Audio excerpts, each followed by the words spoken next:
สบายดีทุกคนวันนี้เฮาเท้าสร้างเนาะเอามาอัดคลิปเพื่อทำอิฐเนาะก็บ่ได้มีอย่างหลายก็เลยอยากลองเบิ่งว่าสิมีคนมาเบิ่งหลายบ่เฮาเองเดี๋ยวนี้เรียนอยู่จีนหาได้จบปริญญาตรีอันนี้เรียนโทอยู่แถวปักกิ่งแหละเขาเอิ้นเทียนจินแล้ววันนี้ตอนจบปริญญาตรีใหม่ๆหั่นนะอยากไปเที่ยวก็เลยพาครอบครัวไปเที่ยวฮ่องกงมาเก๊าและไต้หวันแล้ววันนี้ช่วงปีนี้หาได้เรียนจบภาคเรียนทำอิฐนี่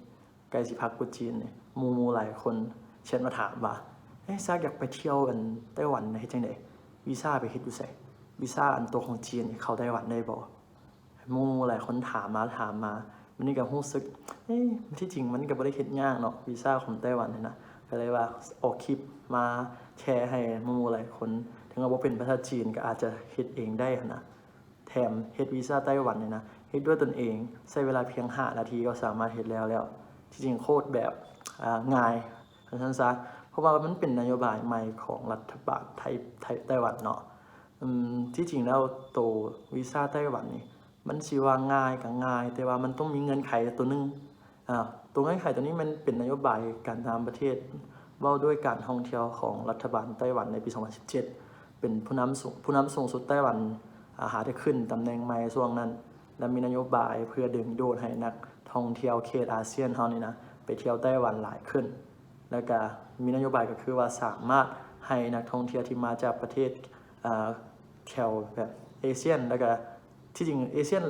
ยนหลายๆประเทศคือไทยสิงคโปร์มาเลที่จริงเขาจะเข้าไต้หวันก็บ่ได้วีซ่าหรอกแต่ลาวเฮาบ่กัมพูชาบ่เวียดนามบ่บางเทื่อจะเข้ายากในต้องได้ไปเฮ็ดวีซ่าบ่แม่นว่าเข้ายากต้องได้เฮ็ดวีซ่าแล้วมีเอกสารนั่นนี่ต้องเฮ็ดแบบว่าบ่ค่อยสะดวกแล้ววันนี้เขาจะมีนโยบายก็คือว่าขอแต่เฮาสามารถเฮ็ดตามครบเงื่อนไขที่เขาเจ้าวางไว้ให้ก็สามารถเข้าไต้หวันโดยปราศจากหรือว่ายกเว้นวีซ่าก็ได้อันนี้เป็นนโยบายใหม่ใน2017พอได้ออกนโยบายตัวนี้เขาก็ไปเทื่อนึงละ2017นะไต้หวันก็ง่ายดีแต่ว่าใช้เฮ็ดกรอกฟอร์มอยู่ในเว็บไซต์แผนกกรมอพยพของไต้หวัน5นาทีก็วีซ่าเพิ่นก็ออกมาให้เป็นลิสต์เลยแต่ตอนเข้าไปไต้หวันนี่ก็เขียนแบบฟอร์มเอาใบที่ว่าเฮาเฮ็ดอยู่ในอินเทอร์เน็ตอยู่ในเว็บไซต์เพิ่นหั่นให้ให้พนักงานของศุลกากรบ่ตำรวจกวดคนเข้าเมืองหั่นน่ะเขาเจ้าเบิ่งแล้วก็เข้าเมืองเขาเจ้าได้เลยโคตรง่ายเลยที่จริงแล้วก่อนที่เฮาสิไปเข้าเบิ่งว่าเฮ็ดจังได๋เฮาก็มาเว้ากันก่อนว่าเป็นหยังเขาอยากไปเที่ยวไต้หวันที่จริงไต้หวันนี่ก็ดีเด้การเฮ็ดวีซ่าไต้หวันที่ว่าโดยเพราะว่าเอิ้นวีซ่าเนาะเอิ้นว่าเฮ็ดแบบฟอร์มเข้าไต้หวันโดยยกเว้นวีซ่านี่มันมีเงื่อนไขแนวใดเนาะเมื่อกี้ได้เว้ากันว่ามันมีเงื่อนไขที่สามารถขอแต่เฮาสามารถเฮ็ดตามเงื่อนไขที่เขาจะวางไว้ให้เฮาก็บ่ต้องเฮ็ดวีซ่าอีกเทื่อนึงบ่ต้องไปสถานทูตที่จริงเขาจะเอิ้นสถานทูตเนาะเพราะว่าเดี๋ยวนี้หั่นนะอยู่ในสหประชาชาติเนี่ยนะเขาเจ้ายอมรับแต่จีนแผ่นดินใหญ่เป็นหนึ่งในสมาชิกของสหประชาชาติและบ่ได้ยอมรับไต้หวันเป็นหนึ่งประเทศความหมายก็คือว่าไต้หวันเดี๋ยวนี้หั่นนะยังเป็นความหมายว่าในโลกนี้ต่างก็เห็นว่าเป็นหนึ่งของประเทศจีนอยู่ความหมายจีนแผ่นดินใหญ่และจีนไต้หวันล้วนแต่เป็นจีนแต่ว่าไต้หวันเดี๋ยวนี้หั่นยังบ่ยอมที่จะเข้าร่วมเป็นจีนเทื่อแปลว่าตอนนี้กำลังมีปัญหากันว่าซั่นซะยังบ่ฮู้ว่ามื้อใดสิเกิดสิรวมตัวกันว่าซั่นซะแต่คือสิเบิ่งนี่ก็สิบ่โดนเนาะไต้หวันนี่เนาะ แต่บัดนี้เฮ็ดจังได๋คันเฮาบ่สามารถเฮ็ดตามเงื่อนไขนี้เฮาต้องได้เฮ็ดวีซ่าของไต้หวันเนาะบัดนี้วีซ่าไต้หวันนี่นะที่จริงเฮาต้องได้ไปเฮ็ดอยู่ที่เขาเจ้าเอิ้นว่าห้องการเศรษฐกิจหรือว่าวัฒนธรรมไทเปประจำประเทศนั่นนี่เนาะคืออยู่เมืองลาวนี่บ่มีแต่อยู่เมืองไทยกับคันว่าใกล้ๆเฮานี่แม่นอยู่กรุงเทพอยู่ฮานอยสินะเฮาอยากเฮ็ดวีซ่าไต้หวันเฮาต้องไปห้องการเศรษฐกิจวัฒนธรรมของไทเปประจำบางกอกและฮานอยเพื่อไปยื่นขอวีซ่าแล้วก็ต้องมีเอกสารนั่นนี่แถมได้เสียเงินค่าวีซ่าอีกก็ความหมายว่าที่จริงก็ขอได้เฮามีเงินไขครบเฮาก็บ่จำเป็นต้องไปเสียเวลาและเงินของตัวนี้หั่นนะบัดนี้เงื่อนไขมันหยังเงื่อนไขง่ายๆก็คือคันว่าคนมักไปเที่ยวเนี่ยที่จริงเงื่อนไขตัวนี้ก็ง่ายๆก็คือว่าขอแต่เฮาเคยไปประเทศหรือว่าเคยมีวีซ่าประเทศพัฒนาแล้วโดยประเทศพัฒนาแล้วนี่เขาเจ้าจะ แม่นแม่นเข้าข่ายแม่นพวกประเทศยุโรปสินะอเมริกาญี่ปุ่นเกาหลีอ่าออสเตรเลียบ่นิวซีแลนด์บ่พวกนี้เอิ้นว่าเป็นประเทศพัฒนาแล้วคือว่าอาเซียนเฮานี่ว่าสิงคโปร์ก็พัฒนาแต่ว่าบ่ได้เนาะไต้หวันยอมรับแต่ว่าพวกประเทศยุโรปก็คือพวกประเทศอันเซ็งเจิ้นนี่บ่เขาเว้าบ่ถูกแล้วเนี่ยกินนี่ พวกนี้แหละแล้วก็มีอังกฤษวีซ่าของประเทศอังกฤษเขาได้ในปึ้มวีซ่าเฮาเคยมีวีซ่าของประเทศนี้พวกเจริญแล้วนี่ก็สามารถเข้าเฮ็ดสามารถบรรจุความหมายมันคือสามารถเข้าไต้หวันโดยยกเว้นวีซ่าได้เขาได้ว่าสมมติว่าเฮานี่เคยไปประเทศเยอรมันเนาะเคยมีวีซ่าเยอรมันวันนี้ตอนกรอกฟอร์มนะเฮาก็เขียนแต่ว่าค่อยเคยได้ไปประเทศเยอรมันแล้วมีวีซ่าเลขรหัสวีซ่าเยอรมันคือตึ๊ดเลขออกมาแล้วเขาก็เข้าไปในเว็บไซต์ของไต้หวันแล้วตอนเขาเข้าไปประเทศเขาเจ้าก็เข้าไปตัวเมืองของเขาเจ้าเนาะเข้าไปตัวเมืองของเขาเจ้าเนี่ยนะเขาเจ้าก็สิเบิ่งว่าในวีซ่าปึ้มพาสปอร์ตของเขามีวีซ่าที่เขาเขียนตามแบบฟอร์มที่เขาส่งให้เขาเจ้าคือกันบ่คันว่าคือกันเขาก็จะโอเคจำกัดปล่อยคนเข้าเมืองเข้าประเทศเขาได้ทันทีเลยแล้วก็วีซ่าตัวนี้ของวีซ่าที่เขาเฮ็ดนี่เป็นวีซ่าที่ว่าเอิ้นมันการยกเว้นวีซ่าเป็นแบบฟอร์มยกเว้นวีซ่าเนาะบ่เอิ้นว่าวีซ่าก็คือว่าเข้าประเทศเขาเจ้าโดยปราศจากวีซ่าและแถมตัวนี้ดีอีกสามารถเข้าออกได้หลายเทื่อแปลว่าเฮ็ดเทื่อนึงสามารถเข้าภายใน180มื้อบ่ลืมแล้วที่จริงมันมีกำหนดความหมายคือภายใน3เดือนหรือว่า6เดือนหรือว่าปีนึงนี่เขาเข้าประเทศเขาเจ้าจักมื้อจักเทื่อก็ได้แต่เทื่อนึงสามารถอยู่ได้30มื้อสินะมันก็ดีเขาก็บ่ได้ว่าไปโดนบันนั้นว่าซั่นซะแต่ว่าบางคนหมู่หลายคนก็อาจจะบ่ฮู้ก็เลยต้องไปสอบถามว่าต้องจะไปไต้หวันต้องไปเฮ็ดวีซ่าอยู่ไสคันว่าคันเฮาบ่เคยไปประเทศพัฒนาแล้วนี่ก็ต้องได้ไปต้องไปเฮ็ดวีซ่าไต้หวันแท้แต่ว่าที่จริงแล้วนะมีอีกวิธีนึงคันเฮาบ่อยากไปฮานอยเลยว่าหยังก็บางกอกหรือว่าเฮาบ่อยากเสียเงินตัววีซ่าไต้หวันรู้สึกว่า$150มันจะแพงเลยก็มีวิธีนึงแต่วิธีนี้เดี๋ยวคนอื่นเขาฮู้เขาสิบ่ให้ว่าเพราะสถานทูตนี่เฮาไปเฮ็ดวีซ่าเกาหลีญี่ปุ่นก่อนบ่ไปก็ได้รู้สึกว่าเฮ็ดวีซ่าเกาหลีญี่ปุ่นนี่ก็มีแต่$90 $100บ่ฮอด150ซ้ำก็ยังบ่ได้เสียเงินหลายนะเขาได้เฮามีวีซ่าของพวกเกาหลีญี่ปุ่นนี่ถึงว่าเฮาบ่ได้ไปประเทศเกาหลีญี่ปุ่นเฮาก็สามารถเอาวีซ่าตัวนี้ไปยื่นขอวีซ่าที่ไปยื่นขอแบบฟอร์มที่ยกเว้นวีซ่าเข้าไต้หวันได้เขาแต่เฮามีวีซ่าของประเทศพัฒนาแล้วเนี่ยถึงว่าเฮาบ่ได้ไปบ่ได้ใช้ก็อย่าเฮาก็สามารถเอานำใช้ไปเข้าไต้หวันได้อันนี้เป็นจุดนึงที่ดีคือกันเป็น2วางนึงว่าซั่นซะแล้วก็อาจจะมีอีกคำถามนึงหมู่มักถามมาก็คือพวกประเทศพัฒนานี่เคยไปอยู่แต่ว่าอยู่พาสปอร์ตหัวเก่านี่ได้อยู่วะเขาเจ้าสิบ่กวดบ่อันนี้เฮาก็ตอนทำอิฐก็คิดคือกันแล้วมีตอนช่วงเดือน6นี่เดือน7เฮาไปไต้หวันเฮามีวีซ่าเยอรมันนี่ก็แม่นอยู่ปึ้มหัวเก่าเฮาก็ปึ้มหัวเก่าไปนำปึ้มหัวใหม่เฮาบ่มีวีซ่าประเทศใดเลยมีแต่จีนว่าซั่นซะวันนี้เข้าไปจ้ำกว่าคนเข้าเมืองเขาเจ้าก็ขอเบิ่งพาสปอร์ตเก่าว่ามีวีซ่าเยอรมันแท้บ่เขาก็เบิ่งหัวเก่าเขาเบิ่งแล้วเขาก็มาจ้ำให้หัวใหม่ความหมายคือว่าขอแต่เฮาเคยไปประเทศ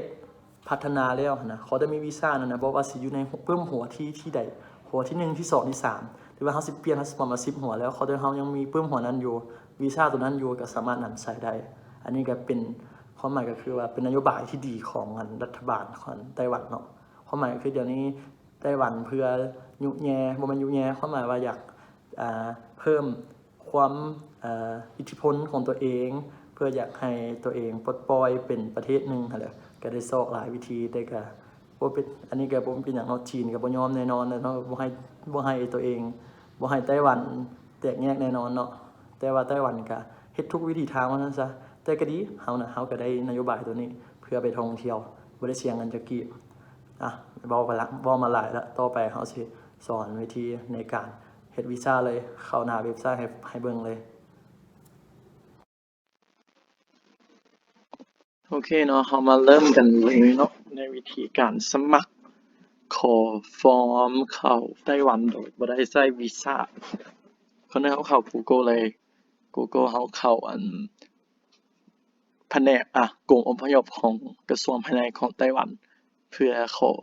ยกเว้นวีซ่าเนาะอยู่นี่ก็ได้เขียนไว้แล้วเนาะไต้หวันเนาะไต้หวัน Taiwan Immigration เนาะกรมอพยพไต้หวันเนาะแล้วมันก็สิขึ้นเลยตัวทำอิฐเลยนี่ National Immigration Agency นี่ภาษาจีนมันก็เป็นกรมอพยพคลิกเข้าไปเลยตัวทำอิฐแล้วมันออกมาเป็นหน้าตาจังซี่เนาะอันนี้เป็นเว็บไซต์ของกรมอพยพกระทรวงภายในของไต้หวันวันนี้เฮาสิเข้าไปจังได๋อยู่นี่มันมีคำว่า online application เนาะสมัครออนไลน์เนาะคลิกเข้าไปเลยตึกมันก็สิออกมาเป็นหน้าแบบนี้วันนี้มันสิมีอยู่7อย่างวันนี้เฮามาเบิ่งตัวที่7นี่มันสิเขียนว่า people from Southeast Asia เนาะก็คือว่าสำหรับผู้สมัครนะประชากรที่มาจากSoutheast Asia นี่เนาะอาเซียนเฮานี่แหละสามารถคลิกเข้าไปแล้วมันก็สิมาเป็นจังซี่มันจะเป็นภาษาจีนอังกฤษและเวียดก็มีเนาะเฮาเลือกเป็นภาษาจีนก็ได้เป็นอังกฤษก็ได้แล้วแต่อันนี้เขาเลือกเป็นจีนเด้อแล้วก็คลิก next เลยเนาะ下一步จีเพิ่นว่าแล้วก็สิบอกวิธีแหน่นี่มันสิออกมาเป็นหน้าแล้วก็สิบอกว่ามันควรเฮ็ดแนวใดว่าซั่นซะเฮาอันนี้บ่เป็นหยังบ่เบิ่งก็ได้อันนี้คลิก next เนาะลำดับต่อไปแล้วมันสิให้เฮาเบิ่งว่าการที่สมัครยกเว้นวีซ่านี่ต้องมีเงื่อนไขแนวใดนี่คือมันเว้าว่าการสมัครยกเว้นวีซ่านี่แม่นสำหรับประชากรที่มาจากประเทศอินเดียเวียดนามอินโดนีเซียพม่ากัมพูชาและลาวเนาะธรรมดาคันภาษาจีนเดี๋ยวนี้เขาเอิ้นลาววัวเนาะแต่ว่าไต้หวันยังเอิ้นเฮาว่าเลียวกัวอยู่เนาะเลียวกัวนี่แหละแม่นคำว่าลาวเนาะแล้วบัดนี้เงื่อนไขทำอิฐเงื่อนไขทำอิฐก็คือว่าพาสปอร์ตของเฮานี่นับตั้งแต่มื้อที่เข้าไต้หวันเป็นต้นไปยังเหลือ6เดือนกำหนดยังเหลือกำหนด6เดือนและเงื่อนไขที่2ก็คือตอนที่ว่าฮอดไต้หวันนี่นะจะต้องมีปี้ยนต์กลับหรือว่าปี้ยนต์ไปประเทศอื่นและที่3แม่นบ่เคยที่เฮ็ดเวียกอยู่ในไต้หวันมาก่อนอันนี้แม่นเงื่อนไขทำอิฐเนาะแล้วต่อมาตัวที่2นี่แม่นเงื่อนไขพิเศษว่าซั่นซะสำหรับผู้ที่ยังมีวีซ่าของประเทศดังกล่าวนี้ที่1นี่แม่นอเมริกาแคนาดาอังกฤษญี่ปุ่นออสเตรเลียนิวซีแลนด์เกาหลีแล้วก็สหภาพยุโรปเนาะหรือว่าวีซ่าเชงเก้นเนาะเฮาเว้ากันเนาะ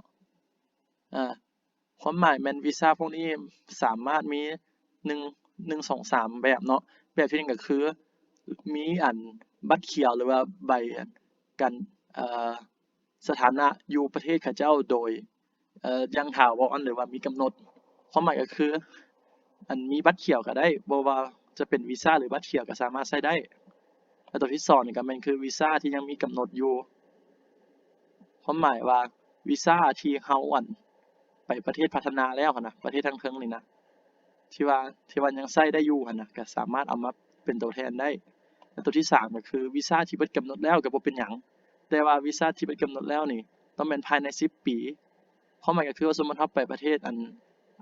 เมริกานี่5ปีแล้ววีซ่าเขาออกแม่น5ปีก่อนก็ยังใช้ได้อยู่เขาแต่อยู่ภายใน10ปีกำหนด10ปีก็สามารถใช้ได้อันนี้เป็นเงื่อนไขพิเศษที่เขาเว้ากันก่อนหน้านี้เนาะอันนี้ก็บ่จำเป็นเว้าก็ได้เนาะต่อมาเขาก็คลิก next เลยอันนี้เป็นแค่คำนำบอกซื่อๆเนาะอันนี้มันเริ่มกรอกข้อมูลเลยกรอกข้อมูลเนาะที่จริงก็มีแต่ส่ำนี้แหละง่ายๆเลยทุกคนเบิ่งก็ได้นี่คือตัวทำอิฐเนาะ nationality เนาะสัญชาติเนาะมันก็คลิกเอาเลยนี่มีภาษาอังกฤษลาวเฮาเป็นอันนี้นี่ก็ใส่ชื่อเฮาเลยนามสกุลชื่อเลขพาสปอร์ต มื้อเฮ็ดพาสปอร์ตมันมื้อใดปีใดเดือนใดบ่แม่นเนาะอันนี้แม่นกำหนดของพาสปอร์ตเนาะแล้วตัวนี้ก็คือวันเดือนปีเกิดเฮาต่อมาก็คือเพศเนาะเพศหญิงหรือเพศชายแล้วตัวต่อมานี่แม่นไฟความหมายก็คือว่าเฮาสิไปไต้หวันนี่นะแม่นไปแม่นไปโดยสายการบินใดมันจะมีคันเฮาซื้อเนี่ยมันสิมีมันสิมีไฟบอกเฮาเนาะเฮาก็เอาไฟเลขไฟหันมาเขียนซินี่และนี่แม่นเขาเจ้าให้เขียนว่าเฮาสิเข้าไปไต้หวันในวันที่เดือนปีใดความหมายก็คือว่าขอแต่เฮาตกลงว่าสิไปหั้นน่ะแล้วเฮาค่อยมาเฮ็ดก็ได้เฮาซื้อครบทุกอย่างแล้วค่อยมาเฮ็ดเฮากรอกข้อมูลเข้าไปสมมุติเฮาสิไปเดือน1วันที่2เนาะ2020 1วันที่2แปลว่ามื้อที่เฮาฮอดนี่ต้องแม่นมื้อตรงมื้อที่เฮาเข้าประเทศเขาเจ้านี่มันจะต้องตรงกับอันที่เฮาเขียนใส่ว่าซั่นซะแล้วต่อมาก็คืออาชีพมันก็มีหลายเนาะอยู่นี่เนาะเลือกเอาเลยนักเรียนบ่อาจารย์บ่เป็นนักเขียนบ่นักประพันธ์บ่เป็นเป็นหยังก็ศาสตราจารย์บ่เป็นนักดนตรีบ่ล้วนแต่ทุกท่านเลือกเอาเลยแล้วต่อมาก็คือว่าเฮาไปในสถานะหยังเฮาไปนี่มีจุดประสงค์หยังคันเฮาไปเที่ยวนี่เฮาจะคลิกตัวนี้ Sightseeing นี่นะกวางๆเนาะที่เพิ่นเอิ้นเนาะความหมายไปชมวิวเฮาคลิกตัวนี้คันเฮาไปเที่ยวนะตัวที่3เด้อคันเฮาไปเที่ยวแล้วตัวที่4ต่อมานี่ก็คือเฮานี่อาศัยอยู่ไสเดี๋ยวนี้หั้นน่ะเฮาคนลาวเนาะก็คลิกว่าลาวซอกว่าลาวนี่ลาว people นี่บัดนี้ต่อมานี่แม่นให้เฮาเขียนว่าเฮาพักอยู่ไสตอนเฮาฮอดไต้หวันนี่เฮาก็ใส่โรงแรม hotel name เนาะหรือว่ามีหมู่อยู่หั่นก็ได้คันใส่ชื่อโรงแรมเฮาก็ต้องเลือกก่อนว่าเฮาไปไสสมมุติเฮาไปไทเปเนาะเฮาก็เลือกตัวที่1เลยไทเปแล้วก็เขียนชื่อโรงแรมใส่เป็นอังกฤษก็ได้แล้วต่อมาเขียนเบอร์ติดต่อของโรงแรมแล้วอีเมลบ่มีก็ได้คลิกคำว่าคลิกตัวนี้ก็บ่ต้องเขียนอีเมลของเขาเจ้ามีต่อมาก็คือตัวสำคัญเนาะความหมายก็คือว่าเฮามีวีซาตัวที่ประเทศพัฒนาแล้วที่เฮาเคยไปหั่นน่ะแม่นตัวใดแม่นเป็นวีซาบ่หรือว่าเป็นบัตรเขียวคันว่าแม่นตัวบัตรเขียวหั่นแม่นเขียนคลิกตัวเทิงๆคันถ้าวีซาที่ยังมีกำหนดอยู่หรือว่าเบิดกำหนดภายใน10ปีหั่นน่ะคลิกตัวที่2สมมุติเฮามีวีซาของอเมริกานี่เฮาก็คลิกว่าค่อยคลิกตัวที่2แล้วก็มาเลือกประเทศอเมริกาแล้วก็เขียนเลขวีซาของประเทศอเมริกาที่เราเคยมีหั่นน่ะใส่ปุ๊บแล้วก็เรียบร้อยเบิดทุกอย่างเลยมีแค่นี้แหละแล้วก็บีบ next ไปหลังจากเราบีบ next แล้วเนาะเขาเจ้าก็สิส่งเป็นอันนี้ออกมาให้เราถือว่าสำเร็จสมบูรณ์แล้วเนาะอันนี้ก็คือใบยกเว้นวีซาเข้าไต้หวันของคนลาวเราเนาะทีนี้มันจะเขียนชัดเจนเลยเนาะสำหรับคนอินเดียเวียดนามอินโดพม่าลาวกัมพูเชียเนาะที่สามารถนำใช้ใบนี้พร้อมกับเงื่อนไขที่เขาเจ้าวางไว้หั่นเข้าสู่ไต้หวันโดยที่ยกเว้นวีซาเนาะนี่มันก็จะเป็นจั่งซี้เลยมันจะเป็นอันนี้มันจะเป็นแบบไฟล์เนาะแล้วเราไปก๊อบปี้ไปพิมพ์ออกมาแล้วนำไปสนามบินแล้วก็ให้กับตำรวจกวดคนเข้าเมืองเนาะเราต้องกวดเบิ่งข้างในว่าตรงกับพาสปอร์ตเราบ่คือทำอิฐเนาะชื่อนามสกุลเนาะได้เซ็นเซอร์ไว้เนาะวันเดือนปีเกิดตรงกันบ่เลขพาสปอร์ตเพศหญิงเพศชายก็มื้อหมดกำหนดของพาสปอร์ตสัญชาติลาวแล้วก็มีอันนี้มันจะบอกว่ามื้อใดที่เราสมัครหั้นน่ะคือเราสมัครมื้อนี้มันก็จะออกมื้อนี้เลยแบบว่าเราบ่ต้องรอท่าว่ามันสิตรวจสอบอิหยังเราบ่ขอแต่เราคลิก next เมื่อกี้หั้นน่ะแล้วมันก็สิออกเป็นอันนี้ถือว่าเสร็จสมบูรณ์เลยบ่ต้องท่าแล้วต่อมานี่ก็แม่นเลขรหัสของใบยกเว้นวีซาเราก็คือกับเลขวีซาเลยเว้ยเราว่าจั่งซั้นซะแล้วตัวนี้แม่นกำหนดของใบยกเว้นวีซาตัวนี้นี่เมื่อกี้เบิ่งใหม่ละแม่น3เดือนเนาะสำหรับการสมัครเทื่อหนึ่งนี่มันสามารถใช้ได้ภายใน3เดือนแต่เราก็สามารถต่อได้สมัครใหม่ได้เรื่อยๆเนาะขอแต่คันมันเบิดกำหนดแล้วนะและกำหนดของเราคือมันไปได้ตลอดตัวนี้นี่หมายความว่าสามารถเข้าออกได้ตลอดแต่ว่าเข้า ออกได้ตลอดอยู่แต่ว่าเทื่อหนึงหั่นน่ะสามารถอยู่ได้แต่14มื้ออันนี้มันกำหนดของเราเมื่อเข้าได้ไต้หวันได้14มื้อคันขาด14มื้อนี่ต้องออกจากไต้หวันแต่สามารถเข้าใหม่ได้โดยใช้ใบเดียวกันนี่แหละแล้วต่อมานี่แม่นอันนี้แม่นเงื่อนไขที่ว่าเขาเจ้าได้บ่งบอกไว้กับเราหั้นน่ะแม่นเราได้อันได้ถูกต้องกับอันเงื่อนไขของเขาเจ้าว่าได้เหมาะสมกับอันเงื่อนไขของเขาเจ้าคืออันตอนเราอันนี้แม่นใบตัวนี้แม่นของซักเองเนาะตอนสมัครช่วงเดือน6เดือน7นี่แม่นใช้อันวีซาของสหภาพยุโรปเนาะเยอรมันเนาะนี่ก็คือนี่มันจะเขียนบอกเลยว่านี่ European Schengen นี่เลขรหัสของอันวีซาอัน European นี่มันก็เขาจะออกอยู่นี่คันเราคลิกใส่ว่าแม่นอันวีซาของเกาหลีอยู่นี่มันก็สิเขียนว่าเป็น Korea เนาะและเลขรหัสวีซาของเกาหลีก็แค่นี้ถือว่าเสร็จสมบูรณ์แล้วสำหรับอันใบยกเว้นวีซาเข้าไต้หวันง่ายๆเลยเพียงแต่5นาทีคันเราลึงน่ะบ่ฮอด5นาทีซ้ำเขาเจ้าเอาไปหาเงินได้หลายเด้อนี่เฮ็ดจั่งซี้ ส่วนหลายก็คือเราก็มีแต่ต้องระวังต้องเกี่ยมเอกสารครบว่าซั่นซะเรามีนอกจากมีใบตัวนี้แล้วตอนเราเข้าไต้หวันเนาะเราก็ต้องอันเกี่ยมปี้ยนตอนกลับไปประเทศอื่นไปเมืองอื่นซี้นะนอกจากไต้หวันน่ะเขาเจ้าจะถามเลยเขาเจ้าจะย้านเรามาอยู่เลยที่จริงก็บ่ถามไป2เทื่อแล้วเขาจะบ่ถามแต่เราเกี่ยมไว้เอาให้เขาเจ้าเบิ่งโลดบ่ต้องให้เขาเจ้าถามอันหนึ่งมันใบยกเว้นวีซาอัน2มันปี้ยนตอนกลับ อัน3เนี่ยมันแบบฟอร์มที่เขาเจ้าจะเขียนอยู่ด้านนั่นแหละเราก็คืออันคือกับไทยนั่นแหละก็มีเขียนแบบฟอร์มก่อนตอนเข้าไปเขาเจ้าก็สิอันเบิ่งคันมีครบเขาก็บ่ถามหยังส่วนหลายก็บ่ถามหยังเราบ่เคยเห็นเขาเจ้าถามแต่ไปเทื่อทำอิฐหั่นรู้สึกว่าถามหลายอยู่แต่ว่าหลังเทื่อที่2ไปนี่ก็บ่ถามอันไปนำกันครอบครัว6คน7คนนี่เขาเจ้าก็บ่ถูกถามจักคนก็ง่ายๆเลยทุกคนก็บ่ต้องย้านว่าเขาเจ้าสิบ่ให้เข้าเขาเจ้าต้องการให้นักท่องเที่ยวไปท่องเที่ยวหลายสิได้ เพราะเป็นนโยบายใหม่ย้านแต่คนบ่ไปซั่นเด้เนาะนี่ก็แบบว่าคลิปนี้ก็โอเคแล้วเนาะเต็มแล้วเว้าละเอียดคักแน่แล้วคันว่ายังบ่เข้าใจหรือว่ายังมีข้อขัดยังมีคำถามหยังหลายๆก็สามารถถามได้ตามคอมเมนต์เนาะอันนี้ก็เป็นคลิปแรกเนาะอันซักเองนี่ก็มักในการนั้นไปค้นครัวว่าซั่นซะเรียนอยู่เมืองจีนก็ปีที่5แล้วก็ก่อนหน้านั้นก็เรียนมาจากจีน แล้วก็เป็นคนมีเชื้อสายจีนนำกับรู้เกี่ยวกับก็มักค้นคว้าเกี่ยวกับเรื่องการท่องเที่ยวจีนบ่วัฒนธรรมจีนบ่การเมืองจีนบ่ประวัติศาสตร์จีนบ่คลิปต่อไปก็อยากคันว่ามีคนติดตามหลายก็อยากสิเอาหาเล่ามาสู่หมู่คู่ทุกคนฟังว่าซั่นซะโอ้การเมืองจีนนี่ก็ม่วนเดะประวัติศาสตร์ก็ม่วน